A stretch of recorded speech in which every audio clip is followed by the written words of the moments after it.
La dernière nuit. Un soir, après dîner, comme M. Utterson était assis au coin de son feu, il eut l'étonnement de recevoir la visite de Poole. « Miséricorde, Poole, qu'est-ce qui vous amène » s'écria-t-il. Et puis, l'ayant considéré avec plus d'attention, « Qu'est-ce qui vous arrive? Est-ce que le docteur est malade ?»« Monsieur Utterson, dit l'homme, il y a quelque chose qui ne va pas droit. »« Prenez un siège et voici un verre de vin pour vous, » dit le notaire.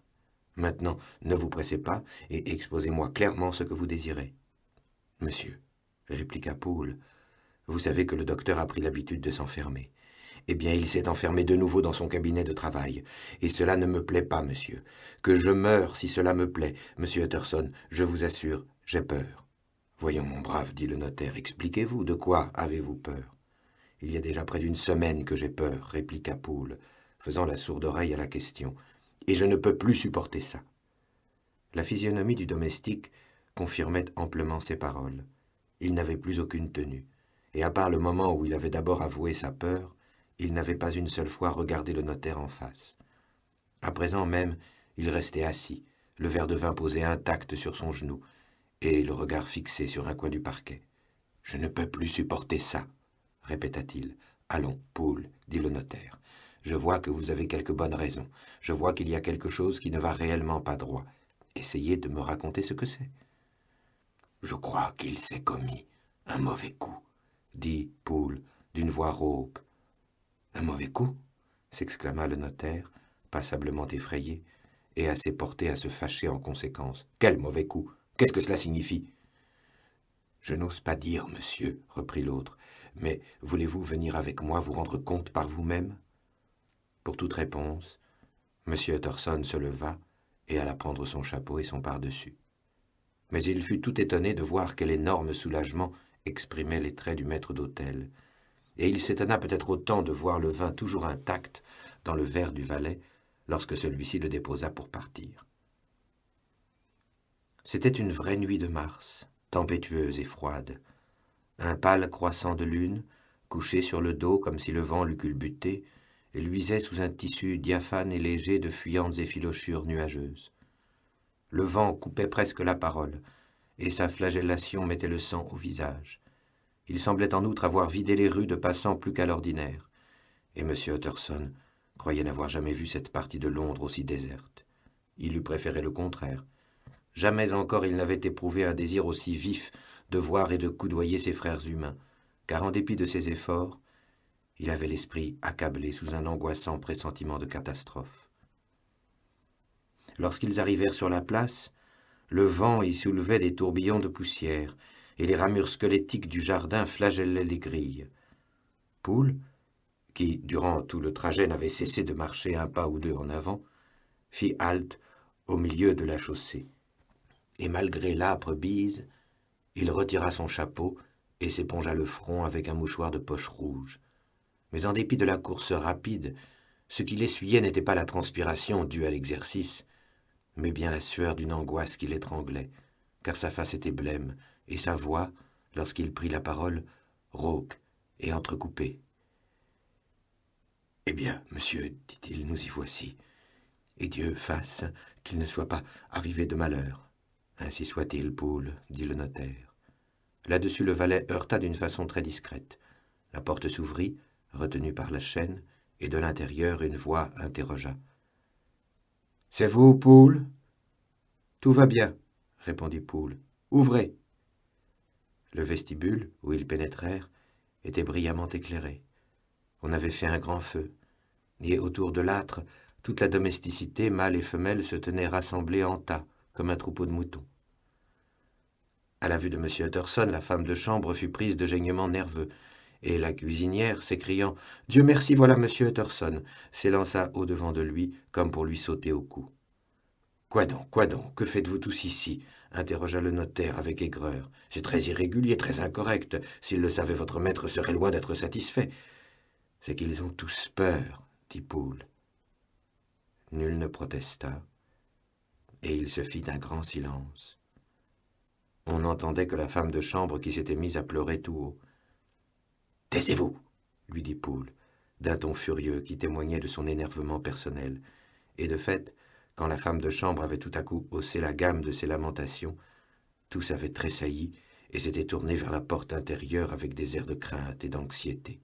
« Et maintenant, continua le maître d'hôtel en s'adressant au marmiton, passez-moi un bougeoir, nous allons tirer cela au clair tout de suite. » Puis, ayant prié M. Utterson de le suivre, il l'emmena dans le jardin de derrière. « À présent, monsieur, lui dit-il, vous allez faire le moins de bruit possible. Je tiens à ce que vous entendiez, et je ne tiens pas à ce qu'on vous entende. Et surtout, monsieur, si par hasard il vous demandait d'entrer, n'y allez pas. » À cette conclusion imprévue, M. Utterson eut un sursaut nerveux qui manqua lui faire perdre l'équilibre. Mais il rassembla son courage et suivit le maître d'hôtel dans le bâtiment du laboratoire. Puis, traversant l'amphithéâtre de dissection, encombré de touris et de flacons, il arriva au pied de l'escalier.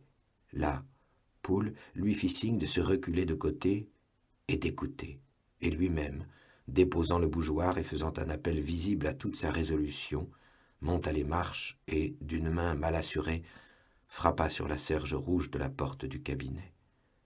« Monsieur, c'est M. Utterson qui demande à vous voir, » annonça-t-il. Et en même temps, d'un geste impératif, il engagea le notaire à prêter l'oreille. Une voix plaintive répondit de l'intérieur.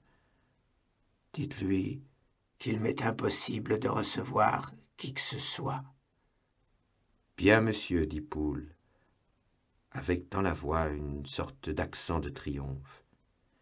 Et reprenant le bougeoir, il ramena M. Utterson par la cour jusque dans la grande cuisine, où le feu était éteint et où les blattes sautillaient sur le carreau. « Monsieur, dit-il en regardant M. Utterson dans les yeux, était-ce la voix de mon maître ?»«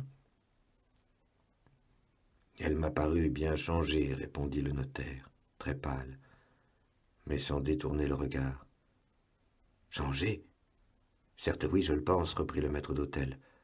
Après 20 ans passés dans la demeure de cet homme, pourrais-je ne pas connaître sa voix? Non, monsieur, on a fait disparaître mon maître. On l'a fait disparaître il y a 8 jours. Lorsque nous avons entendu invoquer le nom de Dieu, et qui est là, à l'intérieur à sa place, et pourquoi on reste là, monsieur Utterson? C'est une chose qui crie vengeance au ciel. Voici un conte bien étrange, Poole. Voici un conte plutôt invraisemblable, mon ami, dit M. Utterson, en se mordillant le doigt. À supposer qu'il en soit comme vous l'imaginez. À supposer que le docteur Jekyll ait été... Eh bien, oui, assassiné. Quel motif de rester pourrait avoir son meurtrier? Cela ne tient pas debout, cela ne supporte pas l'examen. Eh bien, monsieur Utterson, vous êtes difficile à convaincre, mais je ne désespère pas d'y arriver, dit Poole. Toute cette dernière semaine, sachez-le donc, cet homme, ou cet être, ou ce je ne sais quoi qui loge dans le cabinet, n'a cessé jour et nuit de réclamer à corps et à cri un certain médicament sans arriver à l'obtenir à son idée. Il lui arrivait de temps à autre, c'est de mon maître que je parle, d'écrire ses ordres sur une feuille de papier qu'il jetait dans l'escalier. Nous n'avons rien eu d'autre ces 8 derniers jours, rien que des papiers, et porte de bois. Et jusqu'au repas qu'on lui laissait là, et qu'il rentrait en cachette lorsque personne ne le voyait. Eh bien, monsieur, tous les jours, oui, et même 2 ou 3 fois dans une seule journée, c'était des ordres et des réclamations, et il m'a fallu courir chez tous les droguistes en gros de la ville. Chaque fois que je rapportais le produit, c'était un nouveau papier pour me dire de le renvoyer parce qu'il n'était pas pur, et un nouvel ordre pour une autre maison. Ce produit, monsieur, on en a terriblement besoin pour je ne sais quel usage.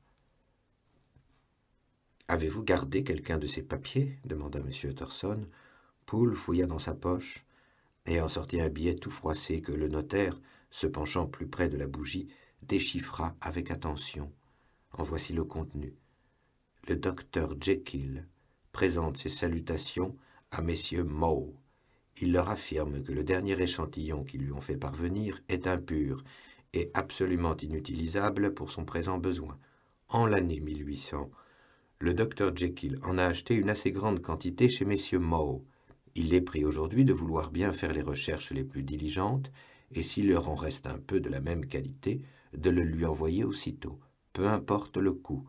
Ce produit est pour le docteur Jekyll d'une importance tout à fait exceptionnelle.